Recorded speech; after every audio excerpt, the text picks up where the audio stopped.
सच का साथ कभी न छोड़ना, मेहनत से तुम मुंह न मोड़ना।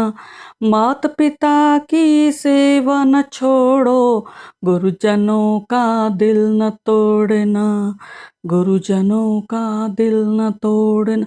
गलत राह पर कभी न जाना, छल कपट तुम न अपनाना। छल कपट तुम ना अपनाना। अहंकार को कभी न बुलाना, उस ईश्वर को कभी न बुलाना। उस ईश्वर को कभी न बुलाना। तो दोस्तों, आज बच्चों के बारे में बात होगी।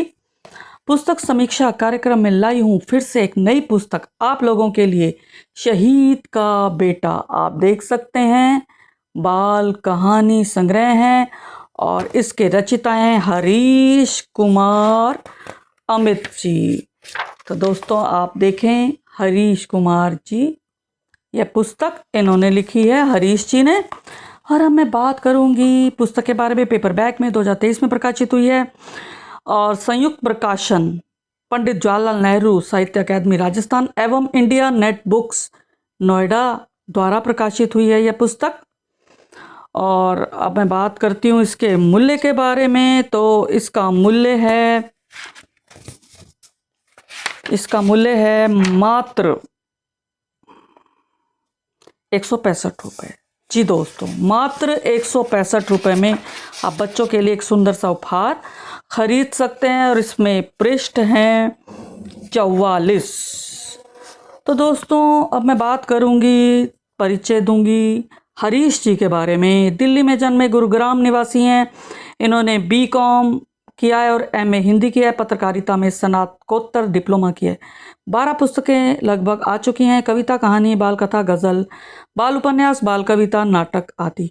ढेर सारे पुरस्कार मिल चुके हैं। बाल कथा संग्रह की पांडुलिपि पर इन्हें भारतेंदु हरीश चंद्र पुरस्कार भारत सरकार द्वारा मिला है और ये भारत सरकार में निदेशक के पद से सेवानिवृत्त है। समीक्षा की बात करती हूँ तो इसमें 16 बाल कहानियां हैं जो शिक्षाप्रद है, प्रेरणादायी हैं, आज के बच्चों की समस्याओं पर केंद्रित है। भाषा सरल है, पात्रानुकूल है। कहानी के अंत में रेखा चित्र भी बने हैं। बच्चों के लिए उपहार है, विशेषकर किशोरों के लिए। इसमें कुछ गलतियां मैं बता देती हूँ कि जैसे 2 शब्द चिपकाकर एक बनाए गए हैं। जैसे पृष्ठ 12 पर आने वाली, इसको एक बना दिया गया है। इसको जब आने और वाली 2 शब्द होने चाहिए। ऐसे ही पृष्ठ 13 पर जानकर, इसमें होना चाहिए जान और कर, 2 शब्द होने चाहिए, ना कि एक शब्द। ऐसे बहुत सारे इसमें ऐसा मुझे दिखाई दिए। और पृष्ठ 11, 12 और 38 पर आखिरी कार लिखा है, जबकि क्या होना चाहिए, आखिरकार। ये गलती मैंने 3-4 जगह देखी है और भी छुटपुट देखी। तो मैं बात करती हूँ कहानियों के बारे में। प्रथम कहानी, सबसे अच्छा उपहार। मोहित का चश्मा टूट जाता है लेकिन वह माँ बाबा को नहीं बताता। क्यों? पैसों की तंगी है। दोस्तों, देखा आपने कि बच्चे, देखिए कितने भावुक होते हैं। बच्चे माँ बाप का दुख समझते हैं कि आर्थिक परेशानी, इसलिए उसने नहीं बताया। लेकिन उसके कहे बिना माँ पिता जो थे उसके, उन्होंने देख लिया कि चश्मा उसका टूटा हुआ था। चुप करके उन्होंने उस बच्चे का, अपने बेटे का चश्मा बनवा दिया। देखिए माँ बाप और बच्चे का कैसा एक रिश्ता देखिए। दोस्तों, मैं एक बात आपसे ज़रूर कहना चाहूँगी कि माँ बाप अपने बच्चों को स्वार्थहीन प्यार करते हैं।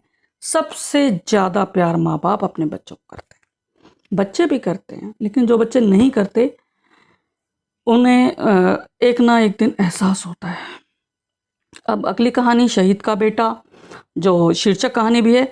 जतिन के पिता फौज में थे और देश के नाम शहीद हो गए, लेकिन दादाजी कहते हैं कि बेटा, मैं शहीद का पिता हूं और तुम शहीद के बेटे होते, इसलिए रोना नहीं, गर्व करना। सच में सलाम है शहीदों को मेरा। सब्र की कीमत कहानी है। इसमें बताया है कि सब्र रखना चाहिए। शशांक ने कहानी प्रतियोगिता में वह कहानी भेजी जो पहले भी कहीं प्रकाशित थी। पिता समझाते हैं, बेटा ऐसा नहीं करना, आप एक काम कीजिए, संपादक को पत्र लिख दीजिए और सच बता दीजिए।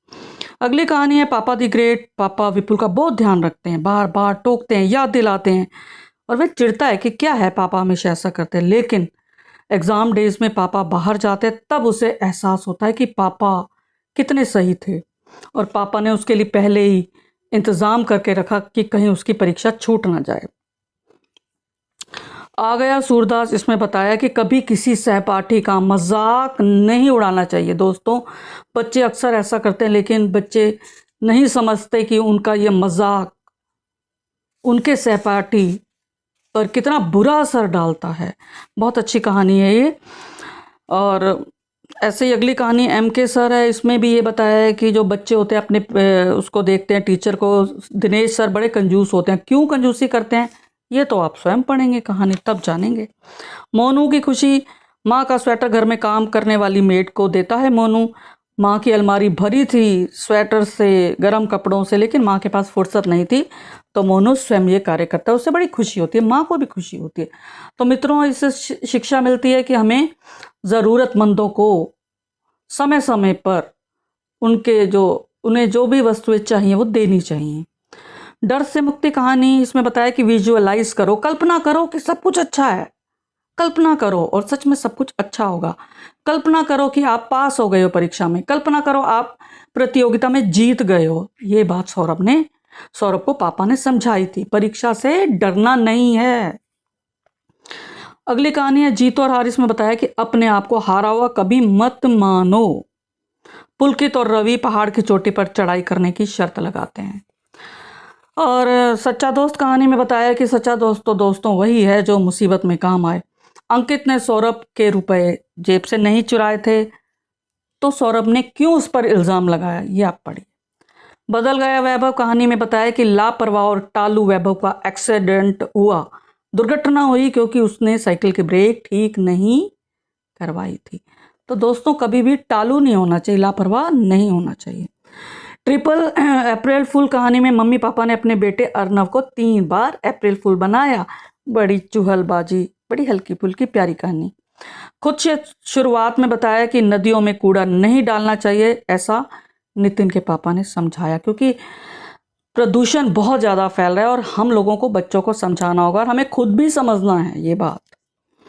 और अगली कहानी है असली हीरो। इसमें बताया वीरता की कहानी है कि सुमित ने स्कूल में आए आतंकवादियों को स्टोर रूम में बंद कर दिया और उसको बदले में अपनी टांग पर गोलियां खानी पड़ी, लेकिन उसने बहादुरी का काम किया। आ गई समझ कहानी में बताया कि एक ही रुचि पर टिके रहो। स्कूल में हमें दोस्तों बहुत कुछ सिखाते हैं, मुझे लगता है इसमें कोई बुराई नहीं, सब कुछ सीखो। स्कूल में आपको हर चीज़ की नॉलेज दी जाती है, हारमोनियम सीखो, गेम्स में लो, सब कुछ सीखो थोड़ा थोड़ा, लेकिन जैसे जैसे बड़े होते जाते हैं तब हमें एक रुचि पर टिक जाना चाहिए, इसमें यही बताया। और आखिरी कहानी अंत भला सो सब भला। सुबीर को ईयर प्लग लगाकर मोबाइल पर गाने सुनने की बुरी लत थी। बस दोस्तों, वह मरते मरते बचा।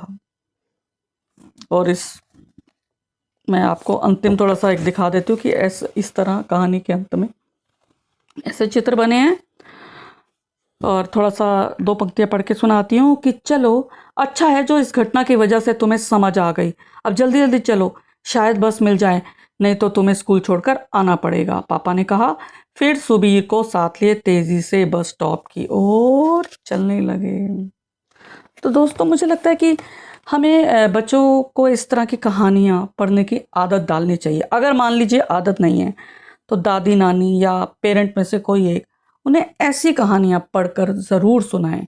इससे क्या है, आपको पता भी नहीं चलेगा, बच्चों के मन में ना एक बहुत ही प्रेरणा मिलती है, उनको शिक्षा मिलती है और धीरे धीरे वो बड़े होकर एक अच्छे समझदार व्यक्तित्व के रूप में देश के लिए काम भी आएंगे और अपना उनका जीवन भी अच्छा होगा। शुक्रिया दोस्तों, आपके कमेंट्स का मुझे इंतज़ार रहता है। चैनल को सब्सक्राइब ज़रूर कीजिए, बेल आइकन दबाएं और उसके बाद लाइक कीजिए, शेयर कीजिए। मित्रों, यह चैनल आप ही लोगों के लिए, मेरे साथ जुड़े रहने के लिए धन्यवाद।